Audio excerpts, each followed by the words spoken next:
Bienvenidos a un nuevo módulo de este ciclo de conferencias. ¿Qué sabemos sobre el cambio climático en México? Ahora estamos en el módulo 12 y estamos tratando los desafíos en políticas de mitigación en México. Y hoy tenemos el gran lujo de tener, el doble lujo de tener dos invitadas con una carrera muy importante en este tema, que nos van a estar hablando del costo de postergar políticas de mitigación, un ejercicio de equilibrio general para México.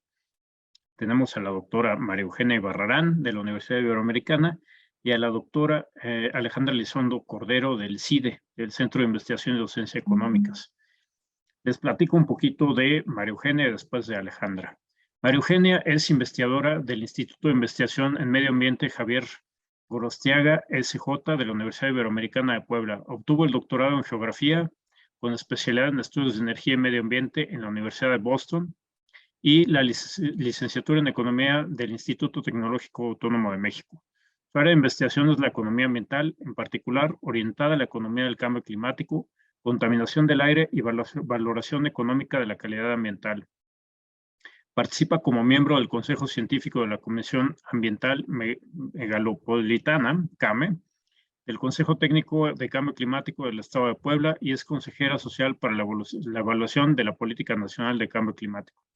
Es miembro del Sistema Nacional de Investigadores nivel 2. Y la doctora Alejandra Elizondo Cordero es profesora e investigadora de la División de Economía del CIDE. Obtuvo el doctorado en Políticas Públicas por el CIDE, la maestría de Administración Pública por la Universidad de Columbia y la licenciatura en Economía por el ITAM. Su interés profesional se centra en la interrelación entre medio ambiente, energía y la economía, enfocándose en la aplicación de instrumentos económicos. Ha trabajado en el sector ambiental desde la Semarnat, consultorías privadas y asociaciones civiles, y ha participado en proyectos relacionados con política pública, energía y medio ambiente en diversas organizaciones. Pertenece al Sistema Nacional de Investigadores, nivel 1, y es miembro de Voz Experta, un grupo de mujeres apoyando mujeres en el sector energético, y es consejera de Ayuda en Acción, Organización Internacional contra la Pobreza y la Desigualdad. Bueno, pues muchísimas gracias Alejandra y María Eugenia por estar aquí con nosotros y pues quedamos muy atentos de sus presentaciones. Gracias. Al contrario, muchas gracias por la invitación. Bueno, pues vamos, Alejandra va a empezar la presentación. Muy bien, muchas gracias Francisco por esta presentación y por invitarnos a estar aquí. Para nosotros es un gran placer poder compartir este estudio que está todavía en camino y que estamos ahorita como muy ilusionadas de ver cómo podemos analizar cuánto le está costando a México el retrasarse en entrar o en iniciar medidas de mitigación respecto a cambio climático. Entonces, este es un trabajo que estamos haciendo, Maru de la Ibero Puebla, yo desde el CIDE y otro investigador también, que somos el equipo de investigación, Roy Boyd de la Universidad de Ohio. Y como les digo, es un trabajo que ahorita, conforme hablamos, se está desarrollando. Bueno, ¿cuál fue la motivación para nosotros? Pues en realidad a partir de la COP21, a partir del Acuerdo de París, pues mucho se ha hablado sobre los instrumentos que deberían de haber, qué acciones, cómo se van a implementar las acciones para mitigar el cambio climático. Entonces, ¿qué instrumento es el mejor? La discusión ha estado alrededor de eso, los costos y beneficios, el impacto ya sea sectorial o en hogares, ¿no? Entonces, realmente ya en los países han generado mucha investigación sobre el tipo de instrumento o la combinación de instrumentos, o se está generando mucha información, así como sus costos y beneficios. Y nosotras estamos realmente metidas también en esa discusión. Pero también nos dimos cuenta que se ha dicho poco de cuánto nos está costando cada decisión, cada vez que decidimos empujar la política o empujar la introducción de instrumentos para la mitigación del cambio climático años adelante. Entonces, esa es nuestra motivación para entrarle a este tema. En realidad, entre los economistas hay un gran acuerdo de que lo mejor sería ponerle un precio al carbono, ¿no? A las emisiones de carbono, que esto pues es la manera más, tal vez más directa, ¿no? De disminuir las emisiones y de reflejar los verdaderos costos. Lo que están viendo en su pantalla es una encuesta que generó la Universidad de Chicago. Aquí están algunos de los que respondieron, pero bueno, son economistas reconocidos en todo el mundo y los premios Nobel y los que no y todos ellos, ¿no? Para ver que, no sé si ustedes están conscientes, pero luego los economistas no nos ponemos muy de acuerdo. Y aquí, en realidad, en este tema, hay un gran consenso entre los economistas de que sí, lo mejor es ponerle un precio al carbono. Si ven en la gráfica, es el 90% de los que contestaron dijeron que sí, que era evidente que había que ponerle un precio al carbono. Y solamente el 2% dijo que no, ¿no? O sea, que estaba en desacuerdo. Sin embargo, a pesar de este gran consenso, lo que vemos es que en los países todavía se están tardando, que muchos países todavía se están tardando en implementar acciones de este tipo de manera efectiva, ¿no? Y nos preocupa porque consideramos que México está dentro de esos países. Entonces dijimos, pues vamos a ver para México cómo se ve esto, ¿no? ¿Qué implica tardarnos? Entonces, el problema del cambio climático, como lo vemos nosotros los economistas, ¿no? Tiene que ver justamente con la característica de la persistencia a largo plazo de los gases de efecto invernadero y la mezcla global, ¿no?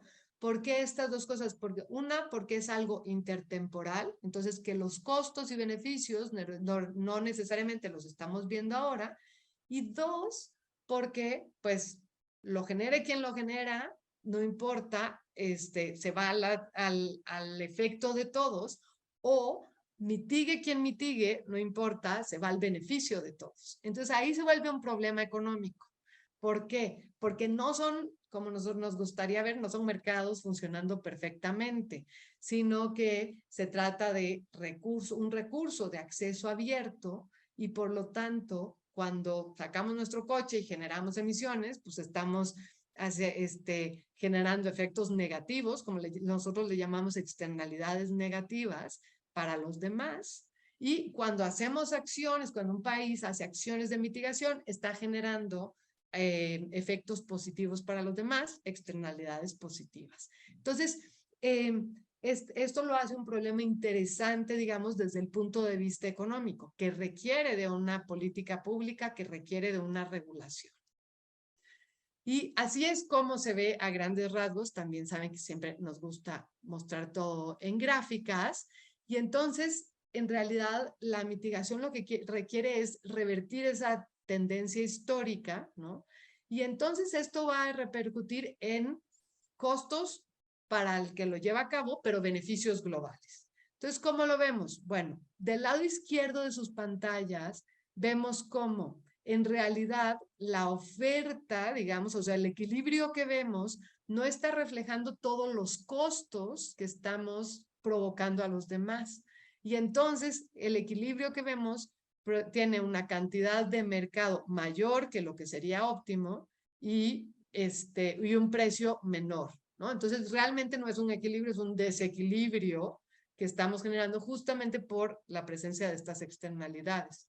Y del lado derecho vemos cómo una vez que los países generen acciones, los beneficios, en tanto nuevas tecnologías, por ejemplo, sean difundidas al resto del mundo, los beneficios los vamos a sentir todos a través de mayor cantidad o mayor disponibilidad de estas tecnologías y menores precios, ¿no? Entonces, este es como en gráficas, digamos, el problema económico que estábamos viendo en ¿cómo se llama? En la diapositiva anterior.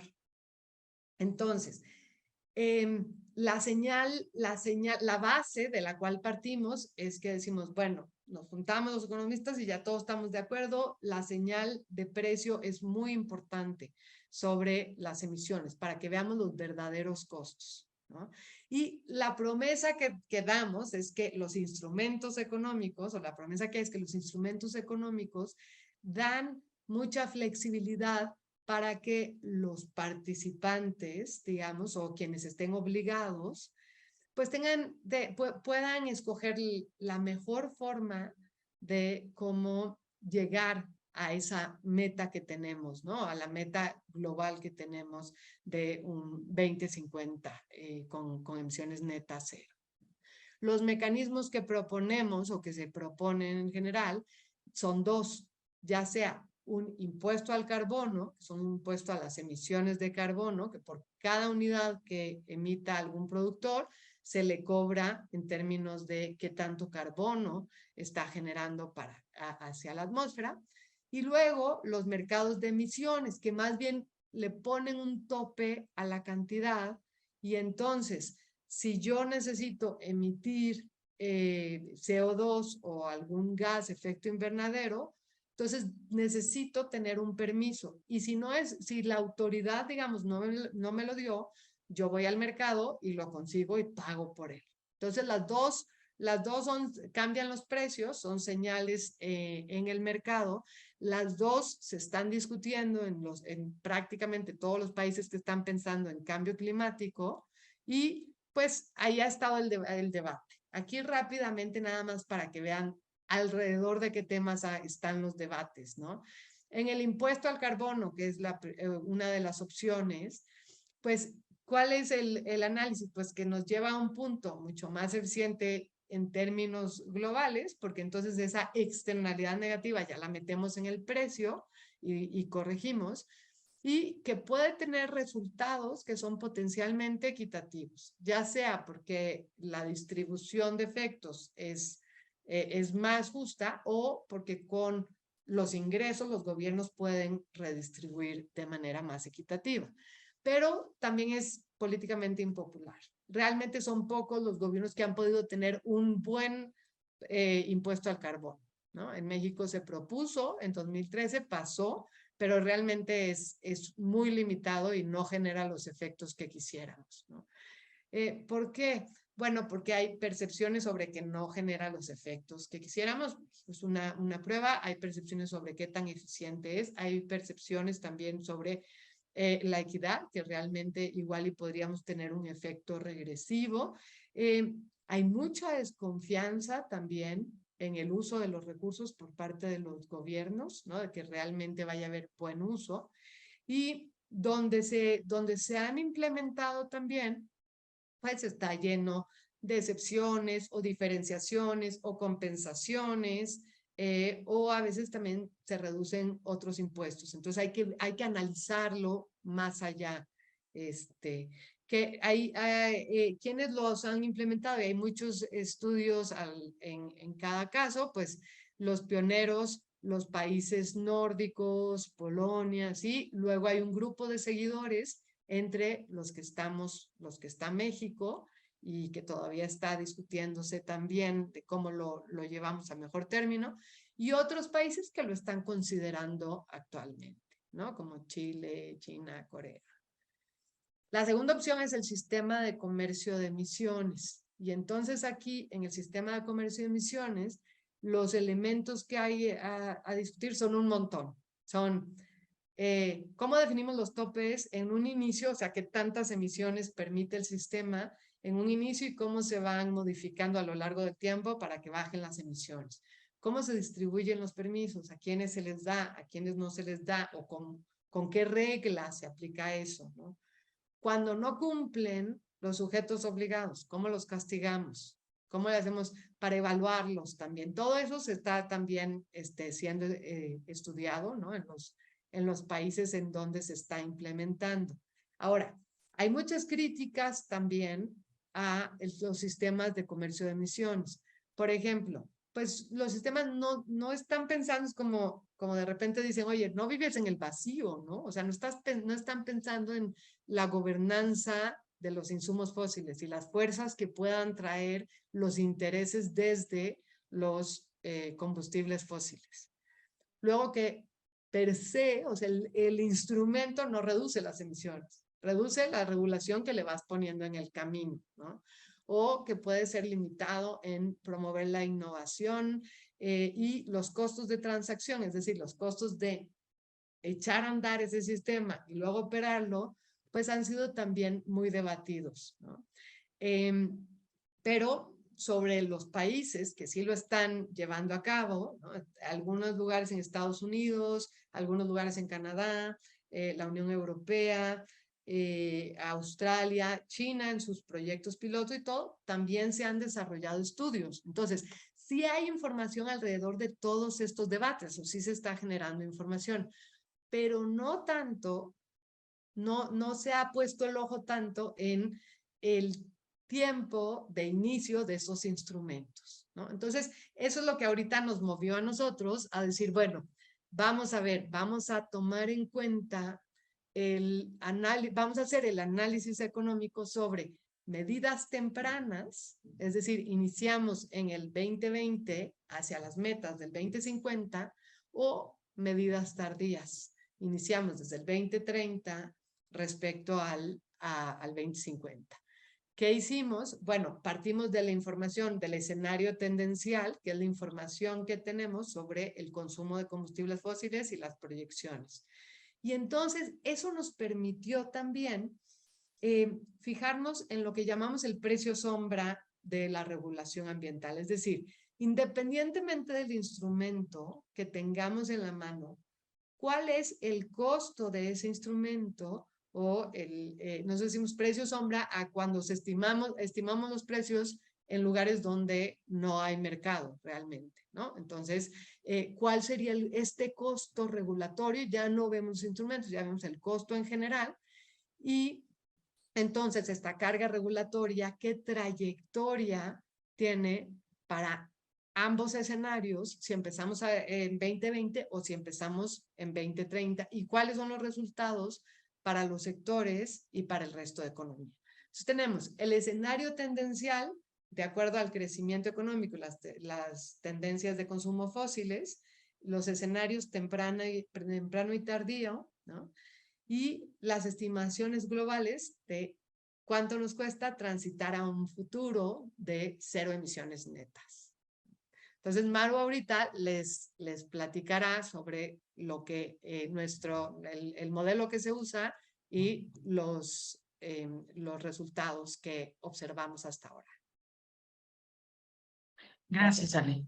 Bueno, pues les voy a platicar un poco el modelo que nosotros hemos estado utilizando. Entonces, es un modelo de equilibrio general computable que llevamos trabajando con él desde 1994, lo hemos ido desarrollando y lo interesante es que lo hemos ido mejorando dependiendo de lo que queramos modelar, ¿no? Entonces, este modelo es de la economía mexicana a nivel nacional, es dinámico y nosotros lo resolvemos hasta el 2050. Y como todos los modelos, pues tiene su sector productivo, ¿no? El sector de empresas, que son los productores, están los consumidores. Nada más muy brevemente, los consumidores ofrecen su fuerza de trabajo, su capital, tierra, materiales, recursos al mercado de factores. Los productores compran esos recursos del mercado de factores y los utilizan para producir bienes y servicios. Y esos bienes y servicios son los que los consumidores compran, ¿no? Consumen. También tenemos el gobierno, que es un actor muy importante, porque también produce para el mercado de factores, por ejemplo, electricidad que eventualmente los productores compran, pero también gasolina y algunas otras cosas que los consumidores también compran. Entonces tiene una interacción tanto con el mercado de factores como con el mercado de bienes y servicios. Y el gobierno también tiene una interacción con los productores y con los consumidores.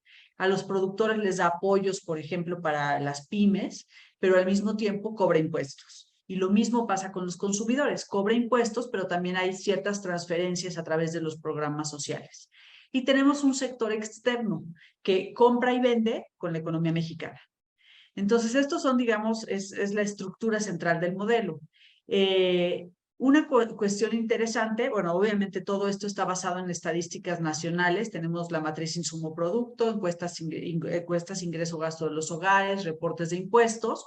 Y lo que hacemos con este modelo es hacerlo funcionar, como decía Alejandra, en el escenario tendencial y después meter una política, que en este caso es el precio del carbono. Entonces, al meter esta política, vemos cuáles son los cambios directos e indirectos y los nuevos equilibrios que se generan.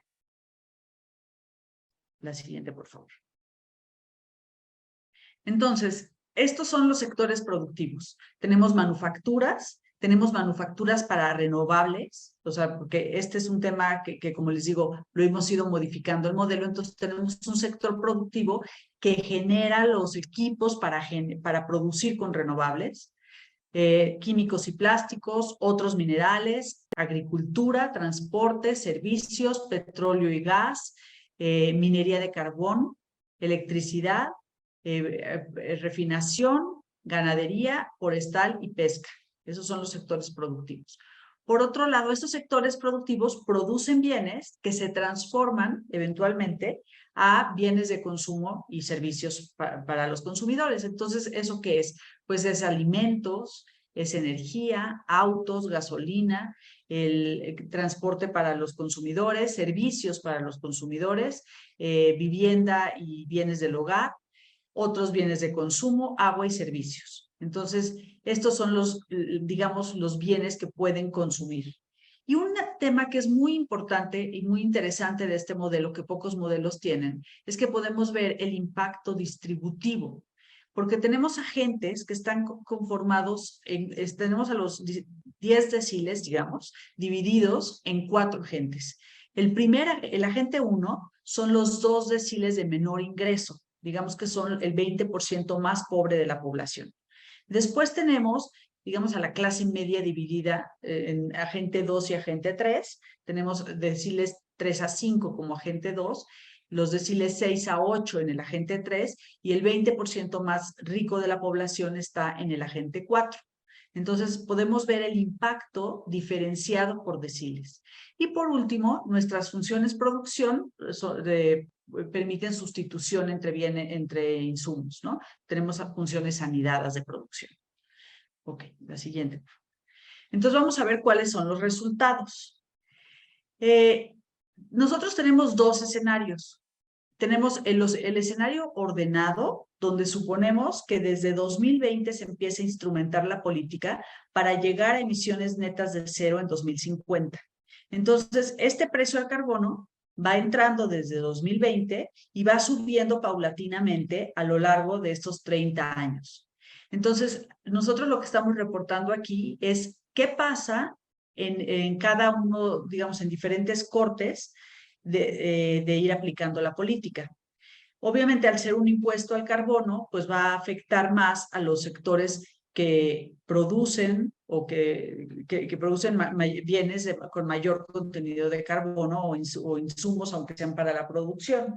Entonces tenemos que el efecto en minería de carbón es alto, pero van viendo cómo va creciendo en el tiempo. Lo mismo va pasando en refinación. En electricidad es menor el efecto y un poco porque también puede utilizar otras fuentes de generación de electricidad. De ahí la importancia de los renovables. Hay sectores a los que les pega poco, por ejemplo, servicios, y hay sectores que realmente se recuperan durante este periodo de análisis, que es el manufacturero.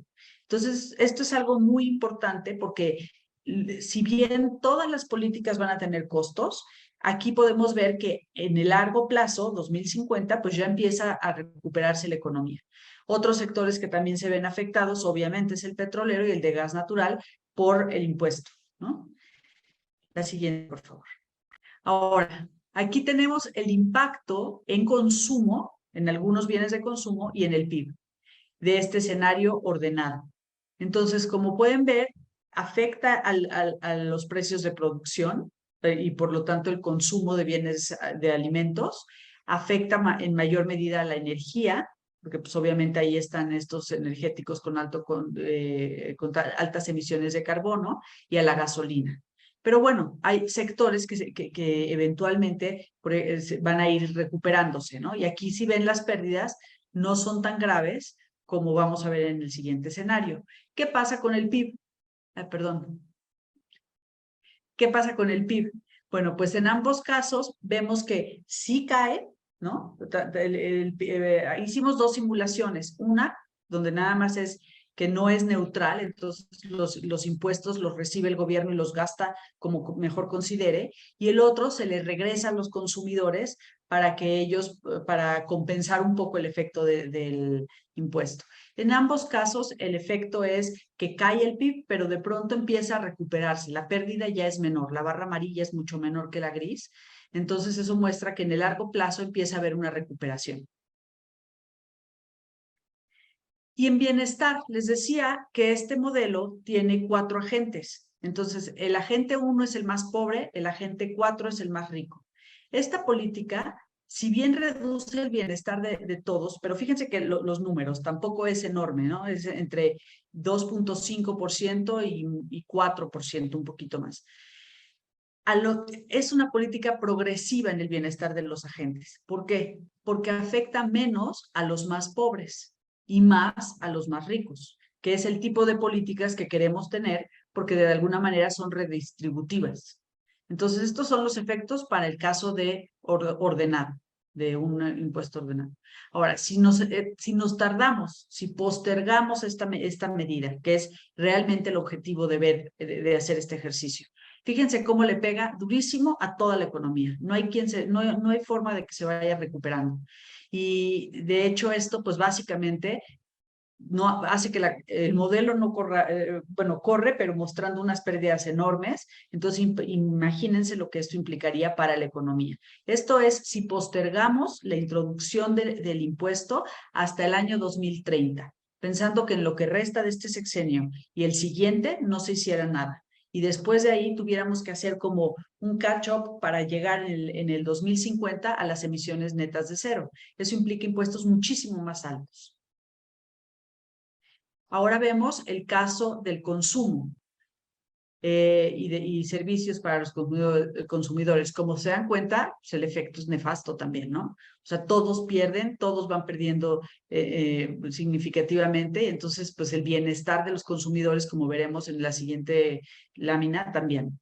Aquí vemos, y algo que es muy interesante, si postergamos, el efecto es negativo en términos de que es regresivo en términos de que la gente 1, que es el más pobre, es el que más pierde. ¿Se dan cuenta? Recuerden que en el caso anterior, el que más perdía era el agente 4 y perdía 4%.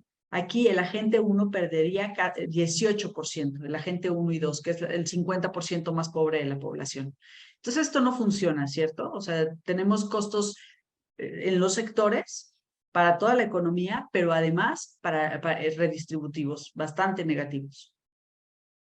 Y aquí vemos el impacto agregado en el PIB y en la inversión. Entonces, la línea azul es el tendencial. Eso sería lo que pasaría con el PIB en el tiempo. Tendencial si no se impusiera ningún impuesto. Después, vean lo que pasa con el ordenado. Si lo hiciéramos de manera ordenada, empezando en 2020. Va muy parecido el PIB, el crecimiento del PIB. Entonces, el efecto no es grande para nada. Mientras que si lo hacemos desordenado y empezamos hasta 2030, el PIB se desploma, ¿no? Entonces, ese es un tema muy importante a considerar. El segundo es la inversión. Nuevamente, la línea azul es el escenario tendencial y ahí va creciendo la inversión, pero fíjense cómo con este impuesto hay cambios, va a promover cambios en el uso de combustibles, ¿no? Cambios tecnológicos muy probablemente. Y esto hace que la inversión crezca a partir del año 2040. Y esto es muy importante porque va, si no reflejándose ya para el 2050, vean cómo en el 2050 en el caso del PIB se acercan muchísimo los dos. Esta inversión va a ser muy importante para generar crecimiento futuro. Mientras que si vemos el caso desordenado, se colapsa la inversión. Okay. Bueno, pues entonces, Con este estudio podemos ver que el impacto de esperarnos para actuar no solamente es dañino para el ambiente global, sino que los efectos se sienten en la economía mexicana, ¿no? Los sectores productivos y de consumo no tienen suficiente tiempo para realinearse a los nuevos objetivos, la producción se desploma a niveles insostenibles, el efecto sobre la población es regresivo y el gobierno también sufre una caída en sus ingresos debido a la falta de recaudación de los sectores en crisis. Entonces, aquí la importancia de analizar cuándo empezar con las políticas, ¿no? Tenemos acuerdos internacionales y más allá de la firma nada más de acuerdos internacionales, estamos padeciendo ya muchos de los efectos año con año de sequía, de inundaciones, de olas de calor en México, no es otro país, México los está sufriendo. Entonces, de ahí la importancia de empezar cuanto antes con la introducción de medidas para mitigar los gases de efecto invernadero. Muchas gracias. Sí, estamos revisando las preguntas de el Facebook y nos preguntan cuál sería el doctor Clemente, de aquí del PINC, nos pregunta, ¿qué es mejor opción? ¿El impuesto al carbono o el mercado de carbono y por qué? Los bonos soberanos que tiene Hacienda, ¿qué opinión les merece? Serían dos preguntas. Ok, pues yo tengo opinión sobre la primera, ¿no? Yo creo que el impuesto al carbono es como, para nosotros sería como el sueño, ¿no? Es el instrumento más, pues que es más directo porque ¿no? Se va a las emisiones de carbono, te las cobra, corrige, realinea los costos. A mí se me hace como que muy claro, digamos, ¿no? Y lo que pasa, pues es lo que hemos visto en México y en los demás países, ¿no? Que realmente, pues, políticamente no es muy viable. En México fue, o sea, lo que pasó al pasar por el legislativo es que salió una cosa totalmente distorsionada y muy poco significativa para realmente ser una solución a nuestra política, aportar una solución a nuestra política de cambio climático, ¿no? Entonces, ahí yo creo que esa es la gran limitante. Ahora, el sistema de comercio de emisiones, en este caso, pues sale como, quizá como una opción más factible, pero lo malo del sistema de comercio de emisiones es que solamente se fija en los grandes emisores, digamos. Entonces no abarca todo el mercado, que con un impuesto al carbono sí lo tendrías, ¿no? Pero tal vez es una opción más factible. México está considerando ambas opciones.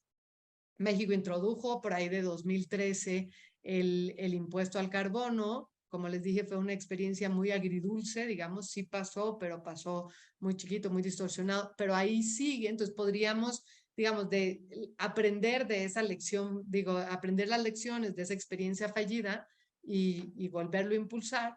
O México también prometió un sistema de comercio de emisiones que se supone entra en operación en enero del 2023.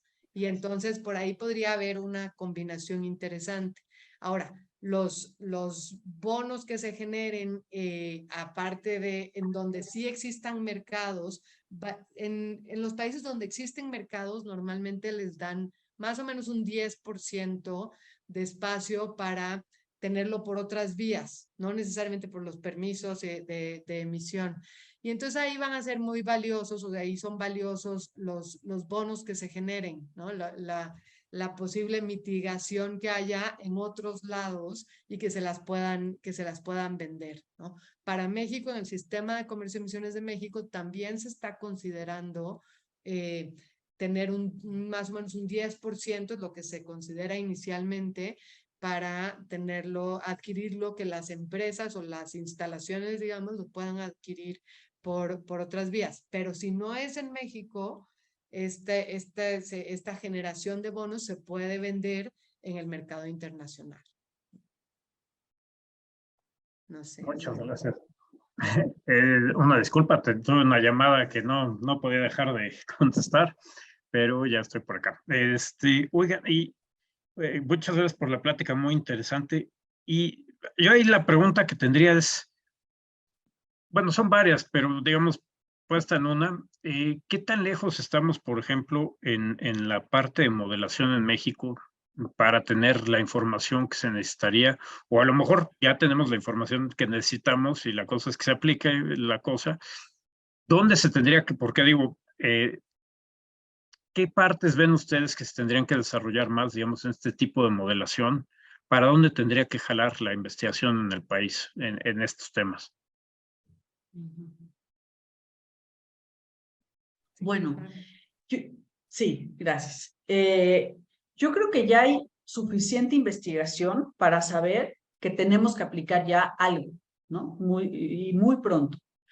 Yo creo que este tipo de ejercicios pueden ser muy útiles para entender cuáles son los efectos, ¿no? Y se pueden usar distintas simulaciones donde podríamos poner algunas políticas compensatorias, por ejemplo, para que los daños no fueran tan grandes. Entonces, eso es un poco lo que nosotros ahorita estamos transitando hacia eso. Poner políticas compensatorias para reducir los daños, porque aquí estamos simulando que todo el peso se le deja a la política de precios al carbono. Eso por un lado. Ahora, también hay que hacer estudios sobre el impacto regional que esto puede tener, porque obviamente no todos los estados van a tener el mismo impacto, ni tampoco probablemente no todos los estados tendrían las mismas políticas compensatorias, por ejemplo. Sí tendría sentido un impuesto en todo el país, pero las políticas compensatorias van a depender de las características productivas y de vulnerabilidad de la población. Entonces, nosotros también tenemos un modelo regional que vamos a estar utilizando para hacer estas simulaciones de las políticas regionales para ver los impactos. Sí, yo añadiría, digamos, totalmente, digo, en línea con el trabajo que menciona Maru y con las necesidades que dice Maru. Yo creo que aquí también se ha visto, no sé, en México de repente, no sé si en todos los países así, pero en México hace unos años era la política climática, le tocaba al INEC, a Semarnat, así. A pesar de que teníamos una comisión intersecretarial de cambio climático y todo, los demás sectores eran como, no, pero ese no es mi campo. Entonces, yo creo que también información sectorial más detallada de lo que tenemos ahorita, sobre todo también de las tecnologías. La tecnología está cambiando muchísimo, ¿no? Las tecnologías de abatimiento también están bajando mucho los costos. Las tecnologías de renovables ahora están por debajo del costo de las fósiles. Entonces, toda esa información, digamos, o todo ese conocimiento tendría que estar como muy afinado en los sectores para que luego lo pudiéramos también ver, ¿no? Lo mismo el impacto que hemos platicado, Francisco, en el impacto en el sector financiero también, de que algunos estados van a estar pasando por estas crisis o los cambios de la transición y cuál impacto financiero. Los bancos ya también se están preguntando, los mismos bancos se están preguntando cómo voy a modelar yo estos riesgos, ¿no? Y todo esto es información súper útil porque entonces también, digamos, nosotras que lo vemos en términos globales, esta información, sí, en tanto más fina sea y más se genere conocimiento desde los sectores, entonces nosotros podemos tener una apreciación más cercana de lo que tenemos. Si bien, ojo, aquí también una aclaración, si bien el escenario tendencial que nosotros vemos toma en cuenta las proyecciones del PIB, población, todo esto así, no está tomando en cuenta, que puede ser una sobreestimación también, no está tomando en cuenta los costos, por ejemplo, que podemos tener en el futuro. Entonces, a veces también ese escenario tendencial puede irse por debajo del escenario óptimo, ¿no? Del de empezar ya. ¿Por qué? Porque aunque no hagamos nada, en el futuro también vamos a empezar a tener costos.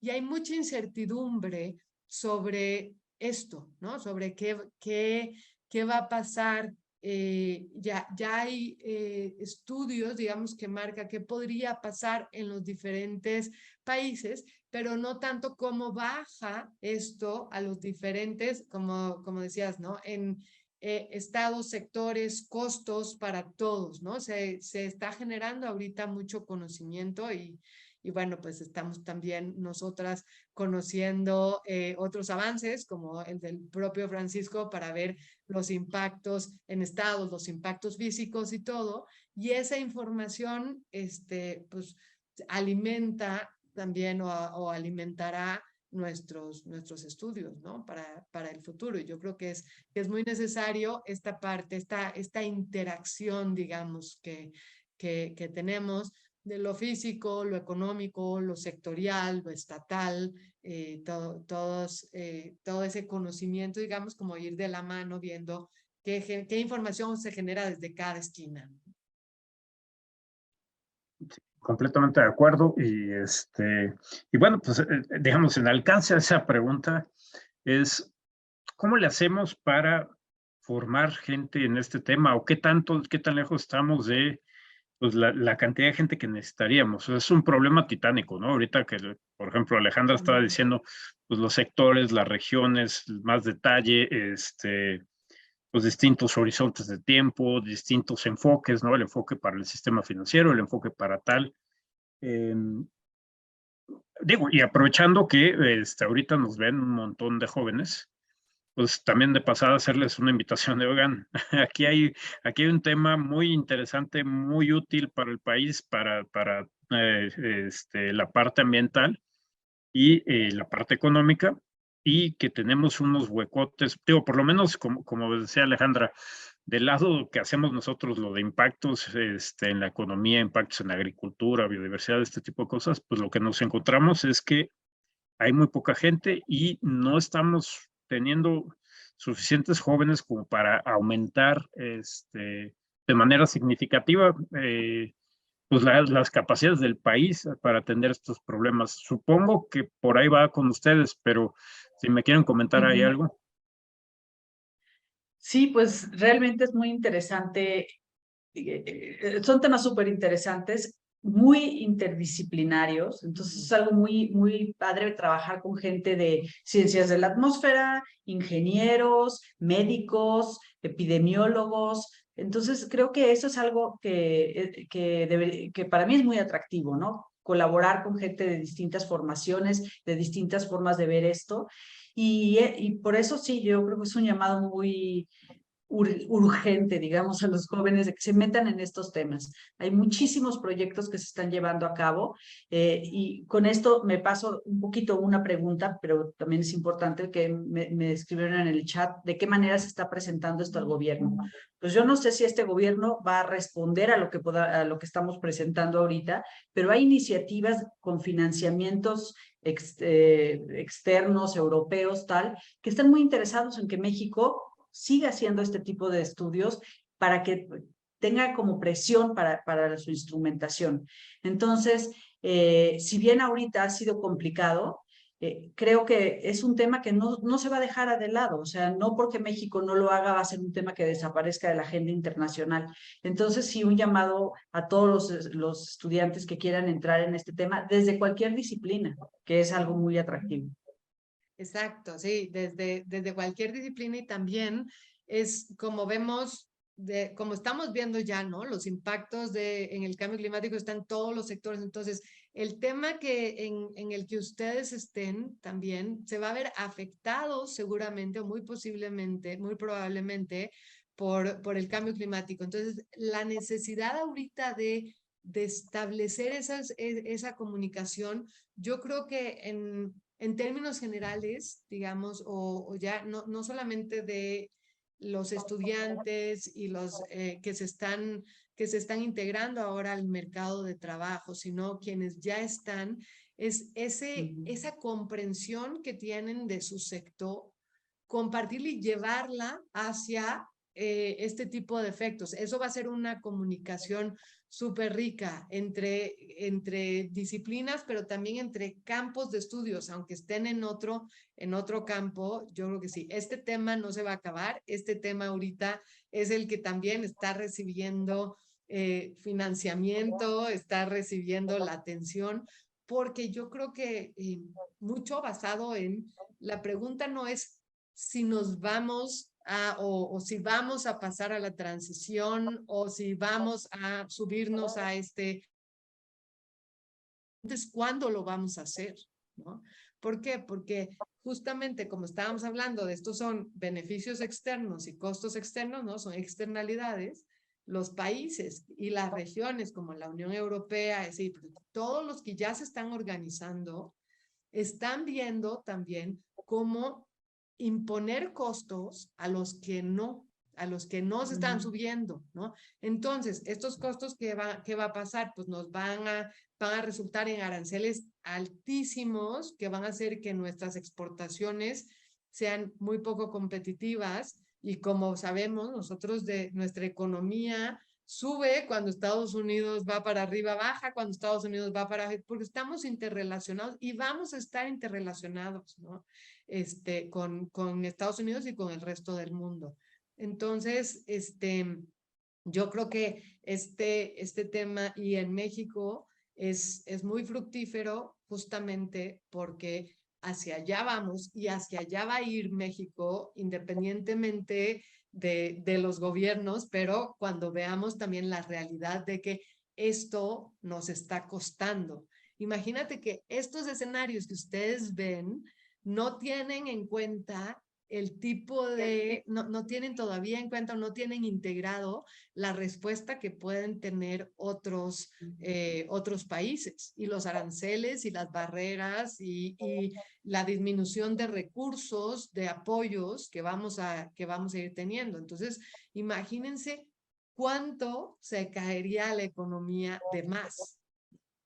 Entonces, sí, y es súper apasionante porque desde lo que les interese pueden llegar al cambio climático, pues, y desde la disciplina donde estén y disfrutar, pues, de esta interacción tan rica entre diferentes instituciones, organizaciones, personas, disciplinas, todo.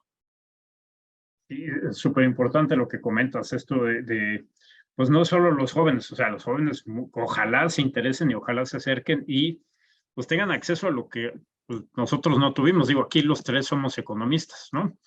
Yo me acuerdo cuando yo estaba estudiando que esto de la interdisciplina y que si los físicos y los químicos y los biólogos, pues quién sabe qué harán esos señores por ahí, ¿no? Pero ahorita ya todo el mundo tiene, bueno, los jóvenes tienen esta oportunidad de entrarle a un mundo sustantivamente distinto en la parte de cómo abordar estos problemas.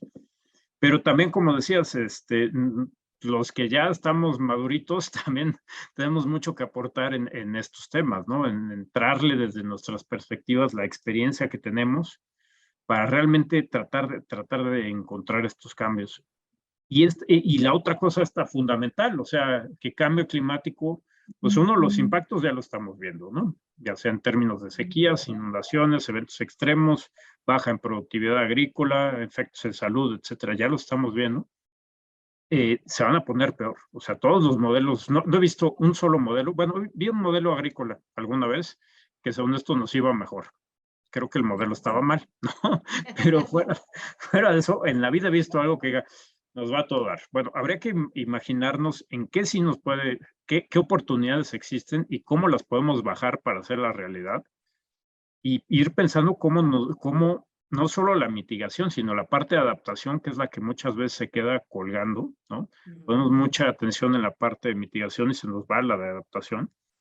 Y esto que tú mencionas, además de esos costos por impactos físicos, pues los costos económicos que puede tener nuestras políticas ambientales. Digo, a ver ustedes qué opinan, pero creo que de hecho ya también lo estamos empezando a vivir.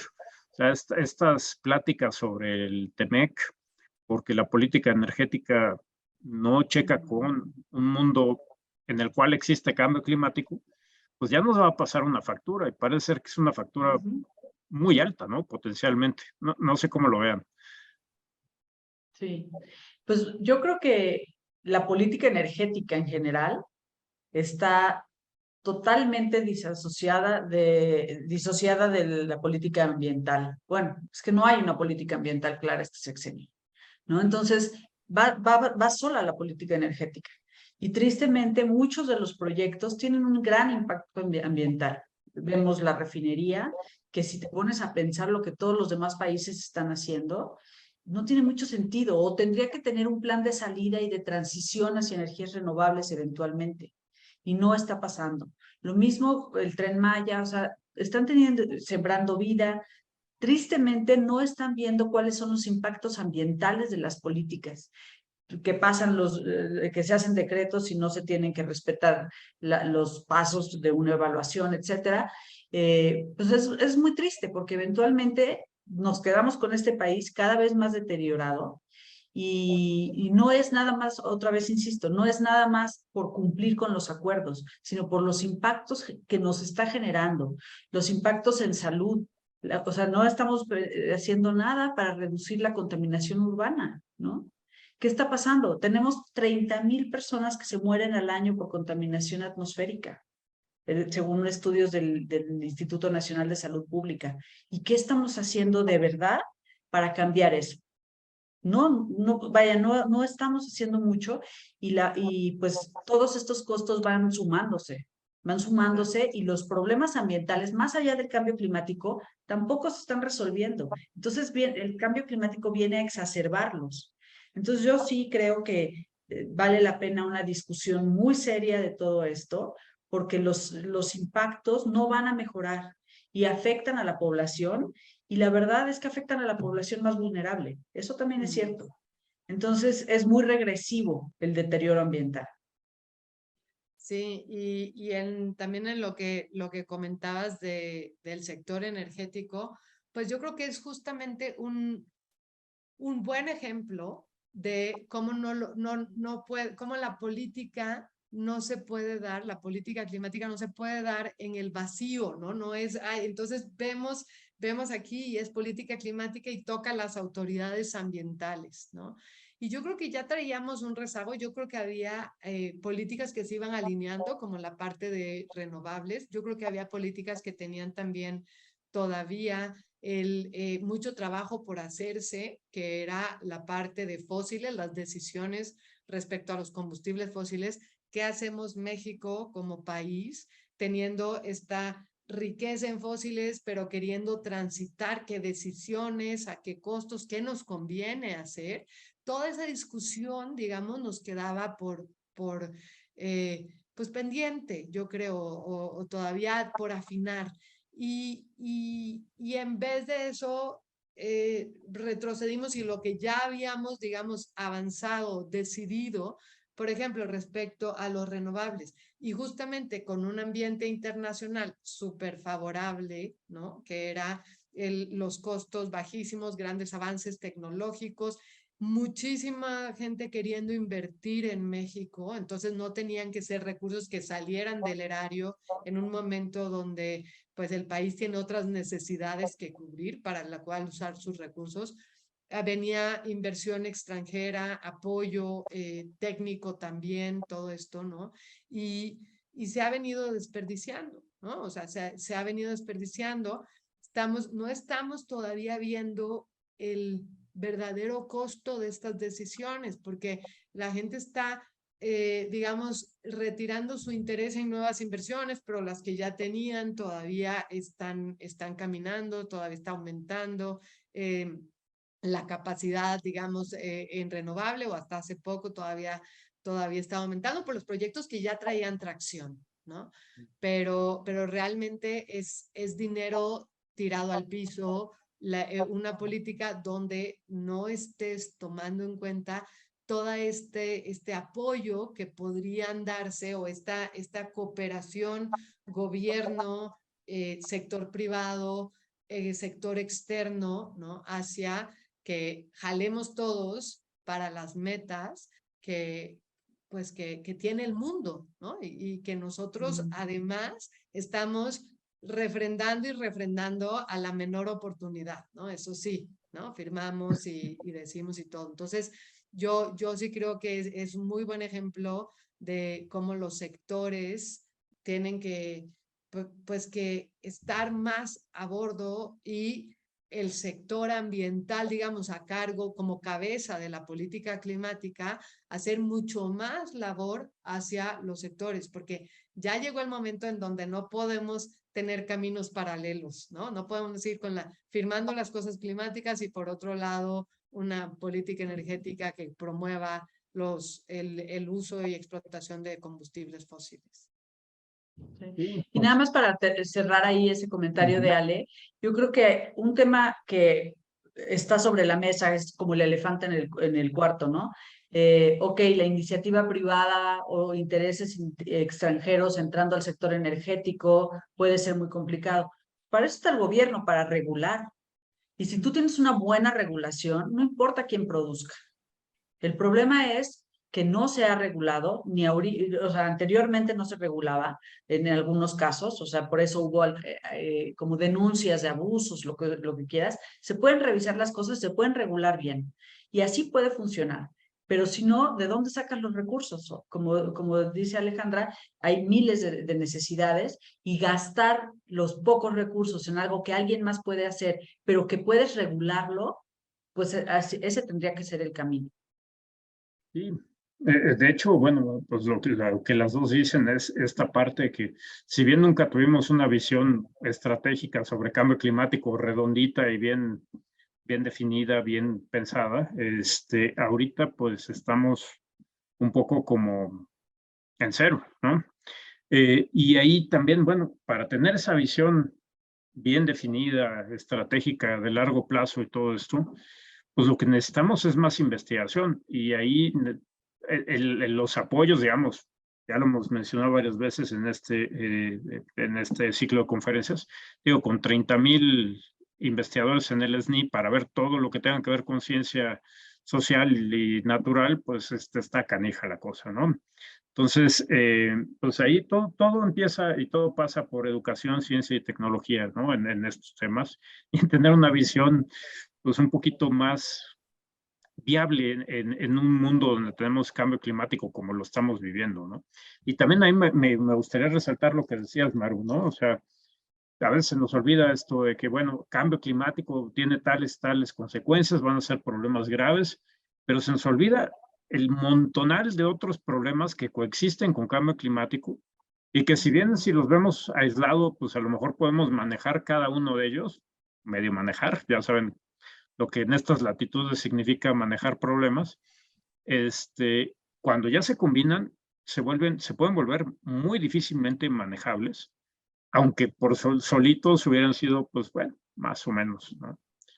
Entonces, bueno, ya estamos sobre la hora. Les pediría un comentario final, si gustan, a cada uno de ustedes, y con eso cerramos. Bueno, pues me da muchísimo gusto estar aquí y nada más terminaría diciendo que ya tenemos suficiente, nos falta muchísimo por descubrir en todas las áreas, pero ya tenemos suficiente conocimiento para estar claros que tenemos que actuar. Hay muchas áreas donde se puede trabajar también, y no, digamos, descoser sobre lo cocido, ¿no? Realmente lo que se ha avanzado no es ahí, sino el afinar cómo lo podemos llevar a cabo de la mejor manera, cómo podemos reducir el impacto en los sectores menos favorecidos, cómo podemos hacer esto, cómo podemos tomarlo como una oportunidad para el crecimiento económico y para una sociedad, además de con más bienestar, con más equidad. Sí, yo diría que, bueno, muchas gracias por habernos invitado a participar en este ciclo de conferencias, y un llamado a todos, porque somos ciudadanos de este país y somos también actores importantes en poder presionar para que se vayan haciendo los cambios. Desde nuestras trincheras, que pueden ser muy diferentes, como académicos, como miembros de organizaciones sociales. Entonces, es un llamado a ser muy críticos de lo que está pasando y presionar, porque solamente así es que se pueden ir logrando algunos cambios. Muchas gracias, Francisco, por habernos invitado. No, pues al Gracias, contrario, Francisco. muchísimas gracias a ustedes dos, muchísimas gracias por este lujo de plática y de presentaciones súper informativas y súper importantes en el contexto en el que estamos. Y bueno, a mí nada más me queda ya para despedir, es otra vez agradecerles a ustedes dos, Maru, Alejandra, muchísimas gracias, y invitar a todos a la siguiente conferencia de este módulo 12 que lo va a dar el doctor Juan Carlos Q. Vera de la Universidad Autónoma de Yucatán el próximo 8 de septiembre, próximo jueves. No se lo pierdan, va a estar muy interesante, nos va a hablar sobre ganadería, metano y estas cosas que podemos hacer para mitigarlos. Pues muchísimas gracias, excelente tarde, hasta luego. Hasta luego. Buena tarde para todos. Buena tarde. Todas.